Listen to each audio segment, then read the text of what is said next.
Objection. There was one guy.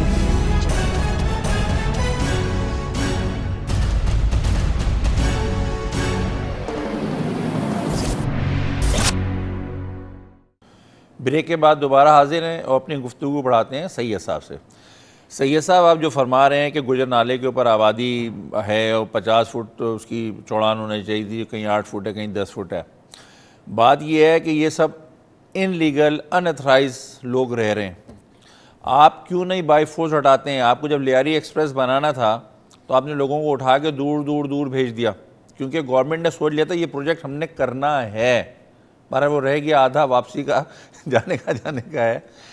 तो इस सिलसिले में क्यों नहीं सख्ती करते हैं? देखिए, सख्ती की बात नहीं है, ये हम एक सोसाइटी में रह रहे हैं, हम एक महज़ब सोसाइटी बनाना चाहते हैं। सिविक सेंस के साथ देखिए, मेरी अर्ज़ सुने सर, मुझे बोलने दीजिए। देखें, अर्ज़ ये है कि शहर के अंदर तमाम चीज़ें एक दूसरे के साथ जुड़ी हुई हैं। जब आप बात करते हैं लोगों को हटाने की, तो आप ये भी सोचें कि एक बंदा है जिसके साथ एक फैमिली है, 2 आदमियों की या 10 आदमियों की, उसके छोटे छोटे बच्चे हैं। जब कहीं उसको उठा के फेंकेंगे तो हम उस बंदे को नहीं फेंक रहे हैं, हम छोटे छोटे मासूम बच्चों को ही फेंक रहे हैं, जो स्कूल जाने वाले बच्चे उनको ही फेंक रहे हैं। तो ये इस तरह से नहीं होता, चीज़ों के लिए इन्वेस्टमेंट होती है। अगर शुरू से ही इसको आबाद नहीं होने दिया जाता, शुरू से आबाद नहीं होने देते आप लोग, क्यों आबादियां मैं यही तो अर्ज़ कर रहा हूँ कि कराची में वो इन्वेस्टमेंट हुई नहीं जिसका ये शहर मुतकादी था। यहाँ पे अपनी प्रोजेक्शन ऑफ पॉपुलेशन तो अपनी जगह है, पर इसके अलावा ऑब्वियसली ये मिनी पाकिस्तान है, पूरे पाकिस्तान से यहाँ लोग आते हैं, अब भी आते हैं, आते रहें। तो इसके लिए जिस किस्म की हॉलिस्टिक अप्रोच की ज़रूरत थी, प्लानिंग की ज़रूरत थी, वो हुई नहीं। यहाँ पर क्या हुआ कि गुजर लोगों को आपने अकोमोडेशन या उनको प्रेमिसेस नहीं दी, उनको लिविंग नहीं दी। लोगों ने नालों पे, नदियों पे और जो जगह मिली फुटपाथों पे, पार्क्स और प्ले ग्राउंड में घर बना लिए। और इसी तरह से अब पिछले 5-6 साल में आप देखें कि एक टेसर टाउन की स्कीम आई, मलिर में स्कीम्स आई, लियारी में स्कीम्स आई, तो जाकर अब कुछ लोगों ने शहर से बाहर जाने का सोचना शुरू किया है। इसी तरह से स्कीम 33 जो थी वो रेवेन्यू और केडीए और केएमसी की जो ट्राईपार्टाइट किस्म की ओवरलैपिंग थी उसका शिकार हो गई। आज तक वो स्कीम डॉलड्रम में। आप देखिए तो देखिए, हमने बहुत इस शहर के साथ ज़्यादतियाँ की हैं। हमने यहाँ पर नालों को लोगों को रहने के लिए बनाया और वहाँ पर उनको हमने तमाम फैसिलिटी दे दी कि जी उनको कच्ची आबादी डिक्लेयर भी कर दी। ये नदी नाले हैं, ये तो कुदरती हैं, सरकार ने तो नहीं बनाई। हमने उसको कच्ची आबादी पे डिक्लेयर नहीं करना चाहिए था ना। अब हमने स्कीम बनाई कि जी इसको हम दोबारा से खाली करें उसी पैटर्न पे जिसकी आपने बात की है कि जी लियारी एक्सप्रेसवे के। लेकिन उसके लिए जो फंडिंग चाहिए तकरीबन 1.2 बिलियन की पहले हमने स्कीम बनाई। फेडरल गवर्नमेंट ने कहा जी स्कीम ये आपकी, हम अप्रूव कर देते हैं। मीनवाइल 18th अमेंडमेंट आ गई। हमारी स्कीम वो जो इस पूरे गुजर नाले के दोनों तरफ रोड बनना था, इसकी ड्रेजिंग होनी थी, इसकी प्लानिंग होनी थी, इसको अपनी सही शेप में आना था और लोगों को कहीं उसी पैटर्न पे शिफ्ट होना था शहर से बाहर प्रॉपर तरीके से। वो स्कीम हमारी इस चीज़ का शिकार हो गई कि जी फेडरल गवर्नमेंट इसलिए फंडिंग नहीं कर रही। हमारी तमाम स्कीम्स की 5 बड़ी स्कीम्स फेडरल गवर्नमेंट ने अप्रूव की थी कि जी 18th अमेंडमेंट के बाद अब ये जो इशू है सूबे का, सूबा इसलिए नहीं कर पाता कि सूबे के पास ऑब्वियसली और बहुत सारे मसाइल हैं और साथ में ये वो कहते हैं कि जी फिस्कल ट्रांसफर नहीं हो रहे हैं। ये मसाइल तो देखिए, जहाँ रोज़गार है, जहाँ आबादी है, वहाँ मसाइल हैं। फॉर एग्ज़ाम्पल मैं बेग साहब से रिलेटेड बात करूँगा कि आप लियाकताबाद में 600 फुट चौड़ी सड़क है, बल्कि शायद ज़्यादा ही होगी। एक ट्रैक चल रहा है उसमें, जाने का भी आने का भी। बाकी 6 ट्रैक के करीब जो जगह है उस पर लिहाफ गद्दे वाले बैठे हुए, बड़े बड़े वो जो जस्त के ट्रंक्स वो लेके बैठे हुए, पथारे वाले बैठे हुए। अब बात ये, पथारे वालों को अगर आप हटा के कह देंगे जी गरीब कहाँ जाएगा, तो पथारा वाला पहले दिन तो नहीं आया ना, उसको बिठाया गया है। उसको बिठाने लगे थाने वाले हैं, भत्ता थाना ले रहा है, हटा आप रहे हैं। आपने बंदे भेज के फोर्स लगा के आपने हटा दिया, थाने वाला दूसरे दिन फिर बिठा देता है भत्ता लेके, कोई मैं बैठा हूँ तुम्हें तो कोई नहीं हटा सकता। इसके लिए क्या कर रहे हैं आप? ये तो एक बहुत बड़ा इशू, ख़ास तौर से वो एरिया जो कि आपका सुपर हाईवे है ना, ये तो जो आगे जाके लिंक करता है सुपर हाईवे से। ख़ास तौर से ये 10 नंबर लियाकताबाद से लेकर डाखाने तक अगर आप 4 बजे शाम में चले जाएं, आपको पूरा 1 घंटा लगता है रोड क्रॉस करने में। देखिए, यहाँ पर रोड की जो चौड़ाई है 320 फुट है इस जगह पर, एक तरफ की ना, नहीं दोनों मिलाकर टोटल बिल्डिंग टू बिल्डिंग जो है डिस्टेंस वो 320 फुट का है आपने फरमाया जी। और हिस्टोरिकली जैसा आपने कहा कि यहाँ इंक्रोचमेंट्स की कंपेन्स होती रही हैं, उसको खाली कराया जाता रहा है और संभव फिर वहाँ पर दोबारा ये क्रॉप अप हो जाती है इंक्रोचमेंट्स। तो इसमें बेसिकली वही इन्फोर्समेंट के इशूज़ आते हैं कि मुस्तकिल इसकी निगरानी की जाए और पुलिस का इसमें कोई रोल हो, क्योंकि थाना आपने फरमाया थाना भी सामने ही है, ठीक है ना, लियाकताबाद थाना और जो सुपर मार्केट है उसका डिस्टेंस कुछ भी नहीं है। तो अगर इफेक्टिव इन्फोर्समेंट वहाँ हो और ये निगरानी पुलिस करती रहे तो शायद इस तरह इसकी रिकरेंस नज़र न आए हमें, जो बार बार उसको नहीं। साफ तो किया क्या जाता है बार बार। डिपार्टमेंट्स में कोऑर्डिनेशंस नहीं है? इसका मतलब है कि केएमसी की और कराची मेट्रो, देखिए ना, दोनों मेट्रोपॉलिटन है, आप भी मेट्रोपॉलिटन और पुलिस भी मेट्रोपॉलिटन है, कोऑर्डिनेशन होने चाहिए ना।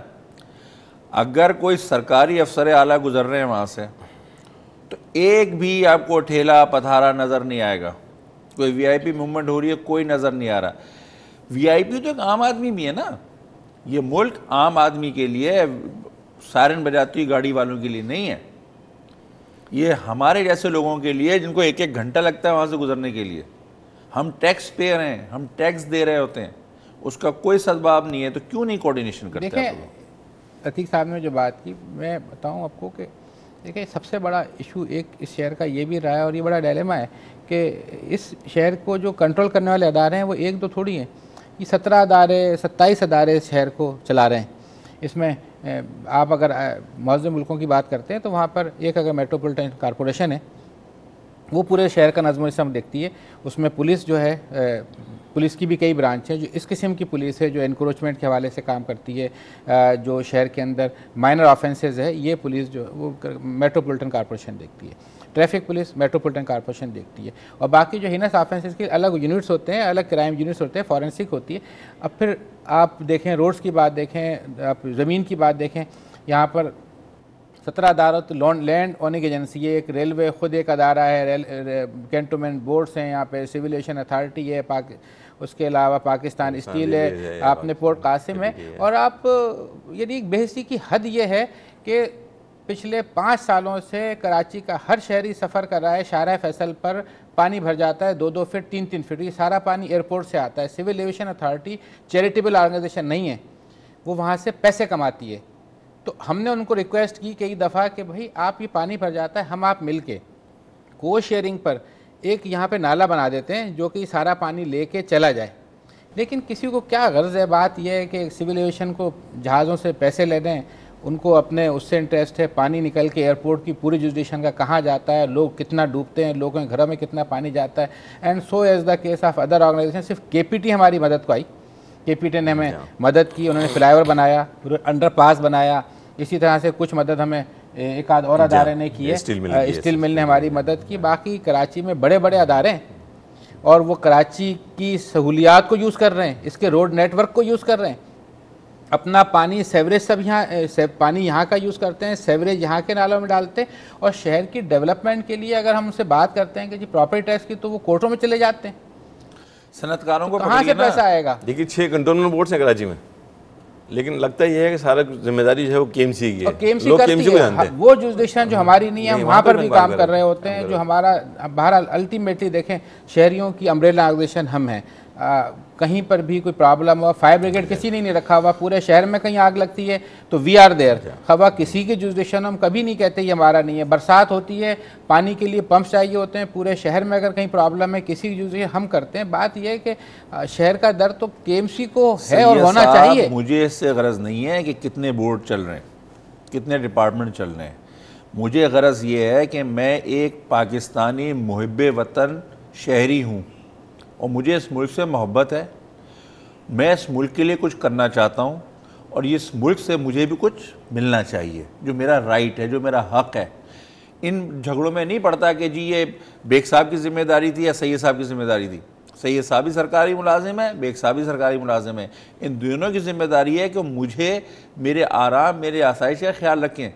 सड़कों की जहाँ तक आप बात कर रहे होते हैं, डिफेंस में सड़कें बना दी, उनके नीचे नाले भी बना दिए जो खुले में कटे में। आप गाड़ी तो चला के देखें उस पर, उससे इतनी ज़बरदस्त नॉइस पोल्यूशन पैदा होती है कि आपके कानों में दर्द होने लगता है। 1.5 मील का अगर आप सफ़र उस पर कर लें, उसे कोई देखने वाला नहीं है, कोई सुनने वाला नहीं है। चाइनीज़ को आया, खुदाया, नाले बनाए, चले गए। उसमें जो कचरा तो गिर रहा है ना उसके अंदर, कल को भर जाएंगे, क्या करेंगे? फिर से रोड खोदेंगे, फिर से ढकने हटाएंगे, फिर से सफाइयाँ करेंगे। ये भी तो एक इशू इस तरह से है। मैं ये समझता हूँ कि सबको मिलना चाहिए। मतलब अगर आपके हिस्से में, बेग साहब के हिस्से में अगर रोड है, रोड कहीं की भी हो, डिफेंस में जो है साफ़ सुथरी चौड़ी चौड़ी सड़कें हैं, लियारी में चले जाए सड़क ही नहीं है। अगर खुदा ना खासा कोई मर जाता है गली में तो उसको चादर में डाल के बाहर ला के फिर उसको ताबूत में रख के फिर उसका जनाजा उठाया जाता है। वो जैसा कहा ना सैयद साहब ने कि एक सेंट्रलाइज अथॉरिटी KMC की होनी चाहिए तमाम सिविल एरियाज़ में। इतना बड़ा जो शहर है उसमें जो 17 अदारे काम कर रहे हैं, उसके सिविल कम्युनिटीज़ के लिए जिम्मेदार जब हमें कहा जा रहा है तो हमें इख्तियार भी उसका होना चाहिए देखने का। तो कौन देगा? कोऑर्डिनेटेड एक एफर्ट हो और एक जैसा काम सब जगह। इख्तियार कौन देगा? गवर्नर साहब देंगे, चीफ मिनिस्टर साहब देंगे, प्रेसिडेंट ऑफ पाकिस्तान देंगे, कौन देगा? उनसे क्यों नहीं आप लोग कहते हैं? देखें ये एक लंबी बहस है और इस पर मेरे ख्याल में पिछले 15, 20, 25 सालों से तो मैं डिबेट सुन रहा हूँ। कोई भी अदारा अपनी जो अथॉरिटी है, अपना इख्तियार है, वो छोड़ने को तैयार नहीं है, किसी का भी मामला हो। अब देखें बात यह है कि ये जो मसाइल हैं और जो आपने भी जिक्र किया, तो हमने ये किया है यहाँ पर ना एक छोटे छोटे जजीरे क्रिएट कर लिए हैं शहर में। मतलब अपनी सहूलत के लिए हमने एक डिफेंस का जजीरा क्रिएट कर लिया है कि जी ये शहर में जो होता है होता रहे। मतलब हम यहाँ पे मामून हैं, यहाँ पे अच्छी रोड होनी चाहिए, अच्छी सर्विस होनी चाहिए। लियारी का आदमी का क्या हाल है, किस तरह है, उससे एक ख़ास क्लास को मतलब और गर्ज नहीं है। अब बहरहाल गवर्नमेंट कर रही है का भी कैंटोनमेंट बना देना, एक कैंटोनमेंट नहीं, बोर्ड लियारी कैंटोनमेंट की बना बात दें। नहीं है। देखें एक साहब माजरत के साथ एक छोटा सा ब्रेक लेता हूँ, फिर मैं हाजिर होता हूँ। नाज़रीन, हम अपनी गुफ्तगू बढ़ाएंगे कि हम लियारी को कैंटोनमेंट बना सकते हैं या नहीं। एक छोटे से वक्फे के बाद आगे बढ़ते हैं, प्लीज़ इंतज़ार कीजिए। There was one guy